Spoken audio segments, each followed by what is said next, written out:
و محمد مصطفیٰ صلی اللہ تعالیٰ علیہ وسلم کی ایسی تصویر کشی کی گئی ہے معنوی طور پر کہ حضور پاک صلی اللہ تعالیٰ علیہ وسلم اصل کائنات ہیں، روح کائنات ہیں، مقصد کائنات ہیں۔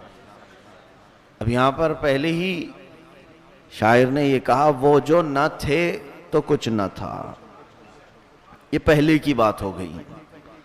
حضور اکرم صلی اللہ تعالیٰ علیہ وسلم نہ تھے تو کچھ نہیں تھا، صرف رب ذوالجلال کی ذات تھی۔ اللہ تبارک و تعالیٰ نے خود ارشاد فرمایا کنت کنزا مخفیا فاردت ان اعرفا، میں ایک چھپا ہوا خزانہ تھا تو میں نے ارادہ کیا کہ پہچانا جاؤں، فخلقت الخلق، تو پھر میں نے ایک ایسی مخلوق پیدا کیا جس کی برابر کوئی مخلوق ہو ہی نہیں سکتی، وہ حضور صلی اللہ علیہ وسلم کا نور پاک ہے۔ ہزاروں سال سفر کیا میرے آقا صلی اللہ علیہ وسلم کے نور نے، اور رسول کریم صلی اللہ تعالیٰ علیہ وسلم اپنی عالم نور کی زندگی کو بیان بھی فرمائے ہیں۔ عالم نور میں جب تک تھے کئی ہزار سال حضور اکرم صلی اللہ علیہ وسلم نے رب کی حمد بیان کی۔ عالم خفا میں، عالم تقوی میں، عالم خشیت میں 12 ہزار سال کا عرصہ حضور کے نور نے گزارا ہے، اور کئی ہزار سال کے بعد رب تبارک و تعالیٰ نے آپ کے نور مبارکہ کو حکم فرمایا کہ وجد میں آ جا۔ حضور پاک صلی اللہ علیہ وسلم فرماتے ہیں میرے نور نے رب کے جلووں کو دیکھ کر وجد کیا تو قطرے جھڑے، نور سے قطرے جھڑے، اور انہی قطروں سے اللہ نے عرش بنایا، کرسی بنایا، لوح بنایا، قلم بنایا، جنت بنایا، پھر فرشتوں کو بنایا۔ انہی قطروں سے رب تعالیٰ نے انبیاء کی روحوں کو بنایا، اولیاء کی روحوں کو بنایا۔ پھر کائنات میں اللہ عز و جل نے اسی نور کے ٹکڑے سے زمین بنائی، آسمان بنائے۔ کائنات کے ہر ذرے کو اللہ نے اسی نور کے قطروں سے بنایا۔ اسی لیے شاعر نے کہا ہے محمد عربی صلی اللہ علیہ وسلم اصل کائنات ہیں۔ ایک حدیث میں حضور فرماتے ہیں اول ما خلق اللہ القلم، سب سے پہلے اللہ نے قلم کو پیدا کیا۔ سنیے، بہت بڑی نکتے کی بات، علامہ اقبال کی بارگاہ میں ہم پہنچتے ہیں، ایک عاشق رسول فنا فی الرسول، کہتے ہیں حدیث میں یہ ہے سب سے پہلے اللہ نے قلم کو بنایا، اور ایک حدیث پاک میں ہے اول ما خلق اللہ اللوح، اللہ نے سب سے پہلے لوح محفوظ کو بنایا، اور ایک حدیث پاک میں ہے اللہ تعالیٰ کے حبیب صلی اللہ علیہ وسلم فرماتے ہیں سب سے پہلے اللہ تعالیٰ نے میرے نور کو پیدا کیا، اول ما خلق اللہ نوری۔ اور ایک حدیث میں قلم کے، ایک حدیث میں لوح کے بارے میں، ایک حدیث میں حضور کے نور کے بارے میں۔ اب کیسے پتا چلے کہ سب سے پہلے کسے پیدا کیا گیا؟ حدیث میں 3 طرح کی باتیں آئیں، حضور نے ہی فرمایا سب سے پہلے اللہ نے قلم کو بنایا، پہلی مخلوق اللہ کی قلم ہے، اور ایک حدیث میں سب سے پہلی مخلوق اللہ کی لوح محفوظ ہے، اور ایک حدیث میں ہے کہ اللہ نے سب سے پہلے میرے نور کو بنایا۔ کون سب سے پہلے پیدا ہوا ہے؟ اس کے بارے میں شاعر مشرق علامہ اقبال نے بڑے پیارے انداز میں اس کا جواب دے دیا، کہا لوح بھی تو قلم بھی تو، تیرا وجود الکتاب۔ ایک حدیث میں اللہ کے رسول نے فرمایا سب سے پہلے اللہ نے اپنی کتاب کو بنایا۔ بہرحال جو بھی حدیث میں ذکر آیا ہے کہ اللہ نے سب سے پہلے قلم بنایا، سب سے پہلے لوح بنایا، سب سے پہلے کتاب بنایا، ان سب سے مراد ذات رسول ہی ہے۔ لوح بھی تو، قلم بھی تو، تیرا وجود الکتاب، گنبد آبگینہ رنگ تیرے وجود میں ہے محیط۔ اور فرماتے ہیں نگاہ عشق و مستی میں وہی اول وہی آخر، وہی قرآن وہی فرقان وہی طٰہٰ وہی یاسین۔ حضور اکرم صلی اللہ علیہ وسلم کے یہ نام ہے، ڈیفرنٹ نام ہے۔ کبھی حضور کو قرآن نے یاسین کہہ کے پکارا، کبھی طٰہٰ کہہ کے پکارا، کبھی فرقان، کبھی قرآن۔ تو یہاں سے حدیث پاک میں تم شک میں مبتلا نہ ہو جاؤ اور کشمکش میں نہ ہو جاؤ کہ پہلے کیا ہوا ہے۔ پہلے تو حضور کا نور ہی ہوا ہے، اور اسی نور کا کبھی نام قلم دیا گیا، کبھی اس کا نام لوح دیا گیا، کبھی اسی نور کو کتاب کہا، جیسے کہ اللہ تعالیٰ نے قرآن میں فرمایا قد جاءکم من اللہ نور و کتاب مبین، تحقیق کہ تمہارے پاس اللہ کی طرف سے ایک نور آیا اور ایک روشن کتاب آئی. نور آیا اور ایک روشن کتاب. اب دیکھیں یہاں پر کچھ لوگوں کو کڑن ہوتی ہے, جلن ہوتی ہے, اور کہتے ہیں نور سے تم حضور کی ذات کو کیوں مراد لیتے ہو؟ اس آیت میں دو چیزیں, قد جاءکم من اللہ نور. میں ذہن حاضر رکھ کر کے آپ سے سوال کرنا چاہتا ہوں, دو چیزوں کا یاد رکھیں آپ. نور آیا اللہ کی طرف سے اور روشن کتاب. کسی بھی سنی سے پوچھو تو وہی کہے گا نور سے مراد کون ہے؟ ہمارے آقا صلی اللہ علیہ وسلم. لیکن بیچارے کچھ لوگ کہتے ہیں نہیں, یہاں نور سے مراد اسلام ہے. اسلام ہے, دین ہے, دین کو نور کہا گیا ہے. اللہ نے یہ فرمایا تمہارے پاس اسلام آیا اور اللہ کی طرف سے کتاب آئی. مجھے بتائیں اسلام الگ چیز اور کتاب الگ چیز ہے؟ قرآن الگ ہے اور اسلام الگ ہے؟ کوئی الگ چیز ہے؟ اب اگر اسلام آیا ہے تو کون لے کر کے آیا ہے؟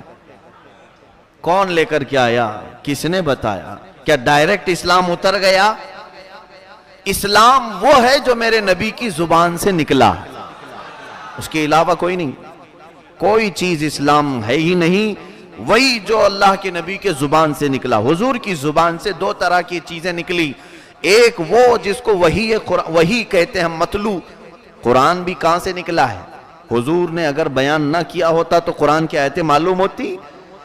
قرآن بھی رسول کی زبان سے نکلا, اور باقی اسلام کے جتنے احکام ہیں یہ بھی رسول کی زبان سے نکلے. حضور کی زبان کی دو قسمیں ہوئی, ایک قرآن کہلایا اور ایک حدیث کہلایا. قرآن جس کی تلاوت ہوتی ہے, حدیث جس سے احکام ثابت ہوتے ہیں. اس کا مطلب یہ ہوا اسلام وہ ہے جو نبی کی زبان سے نکلا. فاضل بریلوی امام اہل سنت رحمت اللہ علیہ نے اس کو یوں فرمایا, وہ زبان جس کو سب کن کی کنجی کہیں, جس کی نافذ ریاست پہ لاکھوں سلام. یہ حضور اکرم صلی اللہ تعالی علیہ وسلم اگر نہ بیان کرتے تو کیا اسلام سمجھ میں آتا؟ قرآن معلوم ہوتا, رمضان معلوم ہوتا؟ عزیزان گرامی, اس آیت کریمہ میں نور سے مراد اسلام نہیں بلکہ ذات رسول ہے. میرے آقا صلی اللہ تعالی علیہ وسلم کی ذات ہے. اب یہاں پر ایک صاف بات سمجھنے کے لیے بھی دو چیزوں کا ذکر ہے. نور کہتے ہیں روشنی کو. نور کسے کہتے ہیں؟ روشنی کو. اور اس کے بعد بات آئی ہے کتاب کی, کتاب مبین, روشن کتاب. کتاب سے مراد کیا ہے؟ قرآن پاک ہے. قرآن پاک ہے. مجھے یہ بتائیں کبھی آج تک آپ نے قرآن پاک اندھیرے میں پڑھا ہے؟ لائٹ بند کر کے پڑھا ہے آپ نے؟ اگر اندھیرا ہو تو کتاب پڑھ سکتا ہے کوئی؟ نہیں پڑھ سکتا. ترتیب دیکھو آیت کی. اللہ نے فرمایا قد جاءکم من اللہ نور و کتاب مبین, بے شک تمہارے پاس اللہ کی طرف سے نور آیا اور روشن کتاب آئی. پہلے نور کا ذکر ہے اس لیے کہ اس نور کی روشنی میں ہی کتاب پڑھی جا سکتی ہے, اور یہ نور نہ ہو تو کتاب اندھیرے میں آ جائے گی, کچھ سمجھ میں نہیں آئے گا. اسی سے پتہ چلا جس نے یہ نور چھوڑا ہے وہ قرآن کو الٹا سیدھا سمجھ لیا ہے, اور جو اس نور کا عاشق ہوا وہ اپنے زمانے کا امام عشق و محبت کہلایا. یہ ہے قرآن پاک سے اللہ کے نبی صلی اللہ تعالی علیہ وسلم کے نور کا تذکرہ. میں بات عرض کر رہا تھا وہ جو نہ تھے تو کچھ نہ تھا, یہ ماضی کی بات ہو گئی. پہلے حضور اکرم صلی اللہ علیہ وسلم کا نور نہیں تھا تو اللہ نے باقی کسی چیز کو نہیں پیدا کیا.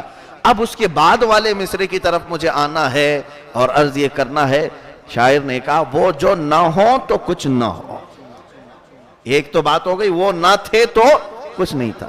اب یہاں پر دوسرا مصرع ہے وہ نہ ہو تو کچھ نہ ہو. اس کا مطلب یہ ہوا کہ اب بھی وہ ہیں اس لیے ہم ہیں. وہ ہیں تو یہ کائنات ہے, وہ ہیں تو ہماری روحیں ہیں, وہ ہیں تو یہ زمین چل رہی ہے. یہ نظام کائنات جو چل رہا ہے اس لیے کہ وہ ہیں. وہ جو نہ ہو تو کچھ نہ ہو, سب فنا ہو جائے. اس میں پورے حضور کے پہلے سے لے کر قیامت تک حضور اکرم صلی اللہ علیہ وسلم کو شاعر نے جوڑ دیا, اور پھر آخر میں نتیجے کے طور پر کہہ دیا میاں سمجھ لو ان کی حیثیت کو, جان ہے وہ جہان کی, جان ہے وہ جہان کی, اور جان ہے تو جہان ہے. جان نہ ہو تو کوئی باقی نہیں رہے گا, اس کائنات کو مردہ تصور کر لیا جائے گا. اسی لیے ہم میلاد مصطفیٰ صلی اللہ تعالیٰ علیہ وسلم جو مناتے ہیں، ایک بات میں آپ کے ذہن و دماغ میں ڈالنے کی کوشش کرتا ہوں، جو پیدا ہوا اسی کی میلاد مناتے ہیں۔ کبھی آپ نے اللہ کی میلاد منائی؟ کیوں نہیں منائی؟ لم یلد ولم یولد، وہ نہ کسی سے پیدا ہوا نہ اس سے کوئی پیدا ہوگا، وہ بے نیاز خدا ہے۔ اب جو لوگ یہ کہتے ہیں میلاد منانا شرک ہے، تو شرک میاں ان کو ڈیفینیشن معلوم نہیں، پہلے یہ تعریف سیکھ کر کے آؤ کہ شرک اس کو کہتے ہیں جو خدا کے ساتھ کسی کو شریک کر دیا، یا خدا کو جو کام کرنا تھا وہ کہہ دیا کہ یہ بھی کرتا ہے۔ خدا رزاق ہے اور تم نے کہہ دیا نبی بھی رزاق ہے، یہ شرک ہو جائے گا۔ اللہ کی طرح کسی دوسرے کو ماننا، اب میلاد شرک کیسے ہو گیا؟ کیا اللہ کی بھی میلاد ہوتی ہے؟ اگر اللہ کی میلاد ہوتی ہے تو پھر نبی کی بھی میلاد کرو گے تو ہم کہیں گے ہاں شرک ہے۔ ارے میاں، میلاد کرنا یہ شرک کو ختم کرنا ہے۔ اس کی وجہ جانتے ہیں آپ؟ میں آپ کو بتا دوں، میلاد نہ منانے والوں کے بارے میں مجھے شک ہوتا ہے کہ وہ شرک تو نہیں کر رہے، نبی کے بارے میں کیا سوچتے ہیں؟ وجہ یہ ہے کہ اللہ کے نبی صلی اللہ علیہ وسلم کے کمالات اتنے ہیں، عزیزان گرامی، عام انسان وہ کر ہی نہیں سکتا۔ حضور نے اپنی انگلی سے چاند کو شق کیا، سورج کو پلٹایا، یہ کام عام انسان کے ہوتے؟ حضور اکرم صلی اللہ علیہ وسلم نے مردے کو زندہ فرمایا، گونگے کو زبان دی، بیمار کو شفا دی، یہ سارے کام کبھی کوئی دیکھ کر کے یہ نہ سمجھے کہ یہ خدا تو نہیں ہے۔ جیسے عیسائی گمراہ ہو گئے، عیسائی حضرت عیسیٰ علیہ السلام کے خالی دو ہی کام دیکھے تھے، آپ ٹھوکر مار کر مردوں کو زندہ کرتے تھے، مٹی کے پرندے بنا کر اس میں پھونک مارتے تو اڑ جاتے، اور کوڑ کے بیمار والوں پر ہاتھ رکھتے تو شفایاب ہوتے۔ تو عیسائی گمراہ ہو گئے، ارے یہ تو خدا ہے ہمارا، یہ گاڈ ہے، یہ کام عام انسان نہیں کر سکتا۔ حضرت عزیر علیہ السلام 100 سال تک سوئے رہے ایک جگہ پر، اور 100 سال کے بعد اللہ نے دوبارہ انہیں اٹھایا، تو جتنی ان کی عمر تھی اتنے ہی باقی تھے، 33 سال کی عمر، ویسے ہی وہ پھر جوان اپنے شہر میں آئے، تو لوگوں نے کہا یہ تو خدا لگتا ہے، اتنے سال اگر سو کر کے دوبارہ اٹھتا ہے تو یہ خدا ہے۔ ان کے کمالات کو دیکھ کر ان کی قومیں گمراہ ہو گئیں اور پکار بیٹھے یہ خدا ہے۔ اب یہاں نبی کا ایک دو کمال نہیں، ہزاروں کمالات ہیں۔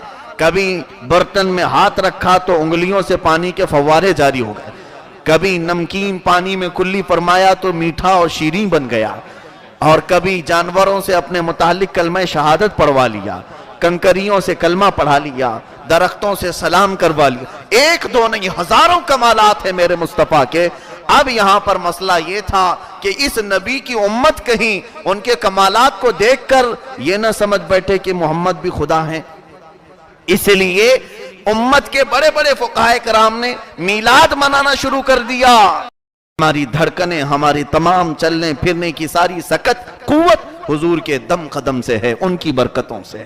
یہ اور بات ہے کہ کوئی پہچانتا ہے اور کوئی نہیں پہچانتا ہے، یہ اپنے اپنے نصیب کی بات ہے۔ رسول کریم صلی اللہ تعالیٰ علیہ وسلم کی ولادت کے متعلق اب ایک بات یہ کہیں، بعض لوگوں نے ایک شوشہ یہ بھی چھوڑا، نہیں ہم مانتے ہیں۔ ابھی سعودی عرب میں پچھلے سال ایک بات آئی، سعودی کے سلفی علماء وہ تھوڑا نیوٹرل ہونے لگے۔ پہلے تو بالکل شرک کا فتویٰ داغتے تھے، جیسے میزائل ڈال دیا، سارے کو سارے کافر بنا دیا۔ اب تھوڑا سا لچک آئی، کہا نہیں منا سکتے ہیں، اس لیے کہ اب ان کے اوپر سوال آیا کہ آپ کا بادشاہ جب ہاسپٹل سے باہر آتا ہے تو پورے سعودی میں جشن منایا جاتا ہے، اور نبی کی ولادت کے دن آپ شرک کا فتویٰ بانٹتے ہو۔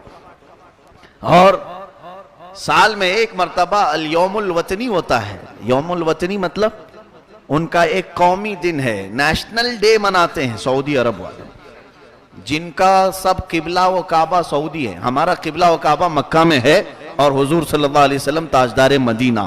باقی حکام کو میں نہیں کہہ رہا ہوں، بہت سارے لوگ کہتے ہیں سعودی میں ایسا ہے، سعودی میں ایسا ہے۔ اب دیکھو ابھی اور کیا کیا سعودی میں ہوتا ہے، اگر انہی کو فالو کرتے رہو گے تو تمہارا دین 100 درجے میں بدلتا چلا جائے گا۔ اس لیے فالو ان کو کرو جو صرف دنیا سے جا چکے ہیں۔ بہرحال سعودی ڈے منایا جاتا ہے، انٹرنیٹ پر موجود ہے نیشنل ڈے، آپ دیکھیں سعودی کا